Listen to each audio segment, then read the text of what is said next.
আদ্রিতার চোখে নীল ছিল নিছকই একজন চাকর। সে সারাদিন আদ্রিতার ভাই ফরমাস খেটেও ওকে সন্তুষ্ট করতে পারত না।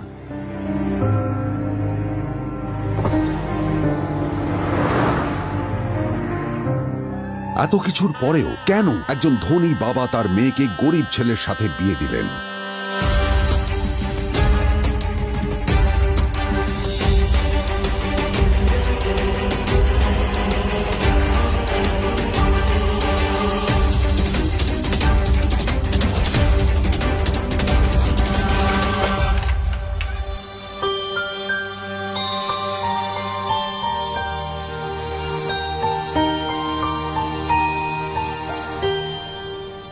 এবং তারপরে সেই মেয়েটি তার গরিব স্বামীর কাছ থেকে নতুন বছরে এমন একটা গিফট পেয়েছিল যে তার চক্ষু স্থির হওয়ার জোগাড় হয়েছিল।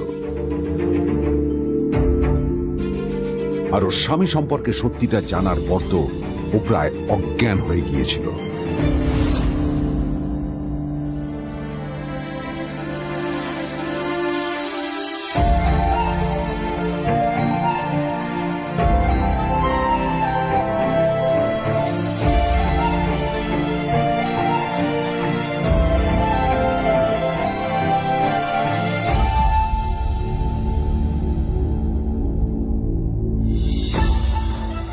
আমার বাবা সবচেয়ে বড় ভুল করেছে তোমার মতো একটা গরিব ছেলের সাথে আমার বিয়ে দিয়ে।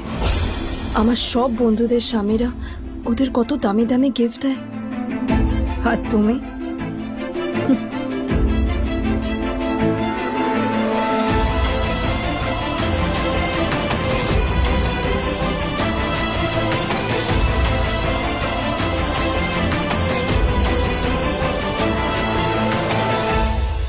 আদ্রিতা তার বাবার কথায় নীলকে বিয়ে তো করেছিল, কিন্তু ও শর্ত দিয়েছিল যেন বাড়ির বাইরের কেউ না জানতে পারে যে নীল ওর স্বামী। নীল ওই বাড়িতে ঘর জামাইয়ের মতো থাকলেও ও যেন ওখানে একজন চাকর ছিল।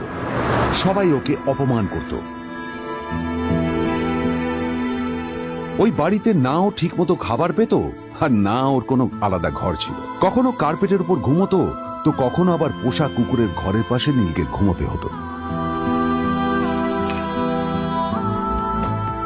হাত খরচ মেটাতে ও এক জায়গায়